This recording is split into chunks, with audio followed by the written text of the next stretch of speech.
Bonjour.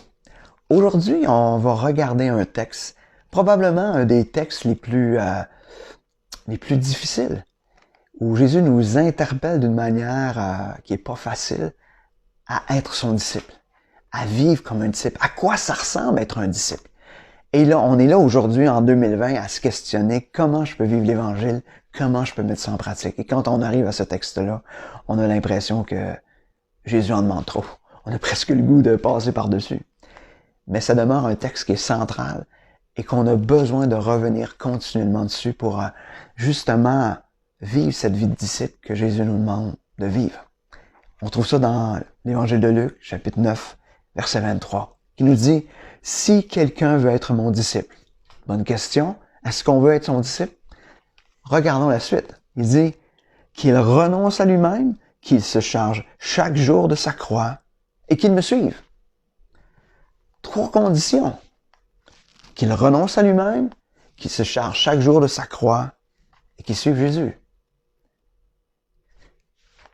Vu de même, c'est pas facile. Hein? Qu'il renonce à lui-même. Renoncer à nous-mêmes. Renoncer à des projets peut-être, renoncer à ce qui est important, ou plutôt peut-être juste de considérer ce que Jésus nous demande comme au-dessus de tout ce que il me fait rêver, tous mes projets.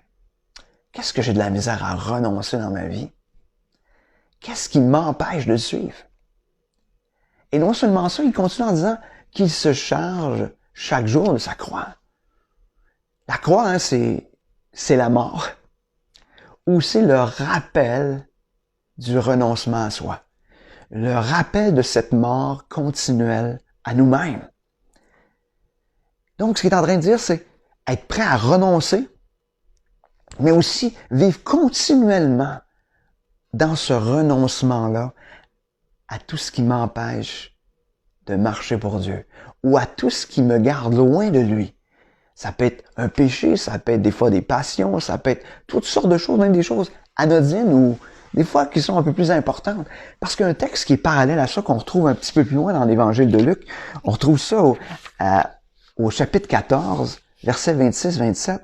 Luc, il dit, « Si quelqu'un vient à moi et qu'il ne haïsse pas son père, sa mère, sa femme, ses enfants, ses frères, ses sœurs, et même sa propre vie, il ne peut pas être mon disciple. Et celui qui ne porte pas sa croix et ne me suit pas ne peut pas être mon disciple. » Il va encore plus loin, il est en train de dire, celui qui n'haït pas. Haïr les gens qui sont proches de nous, c'est presque un non-sens que Jésus demande ça. Mais est-ce que Jésus nous demande vraiment d'haïr? Je pense qu'il nous demande de l'aimer lui par-dessus toute autre chose.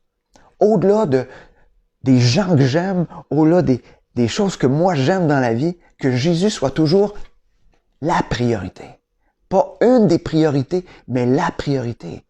De le suivre, de le découvrir, d'être en relation avec lui, que ça puisse être notre priorité à tous les jours, du matin quand on se lève jusqu'à temps qu'on se couche.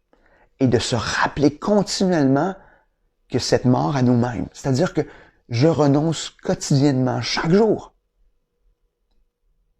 et finalement de le suivre. Quand Jésus nous demande de faire des choses, on a déjà renoncé à nous-mêmes et on s'est déjà armé dans notre pensée de ce fait qu'on doit renoncer au quotidien à mourir à nous-mêmes. Suivre Jésus devient la plus grande chose. Et pourquoi ça devient la plus grande chose? Parce qu'on oublie que Jésus a lui-même renoncé à lui-même. Et lui a littéralement porté sa croix afin que nous, on puisse être libres, afin qu'on puisse être réconciliés avec Dieu. Et c'est ce qu'on a besoin de se rappeler continuellement dans notre marche. Parce que Jésus, il va loin, il dit, si tu n'as pas ça en dedans de toi, comme disciple, tu peux pas être mon disciple. Si tu n'es pas prêt à renoncer à toi-même, si tu n'es pas prêt à te charger de ta croix et à me suivre au quotidien, à chaque instant, chaque jour, en considérant que Jésus, que Dieu, c'est ce qui est le plus important. Tu peux pas être mon disciple. Ça m'amène un paquet de réflexions. Est-ce qu'on est prêt à payer ça? La seule manière d'être prêt à le payer, c'est de réaliser que celui qui nous demande de le faire a payé pas mal plus cher pour chacun d'entre nous. Donc, sur ce, je vais vous laisser cette réflexion-là. Es-tu prêt à le suivre? Es-tu prête à renoncer à toi-même? Es-tu prête à te charger de ta croix? Sachant que celui qui t'appelle à le faire l'a déjà fait bien avant toi. Sur ce, bonne journée et bonne réflexion.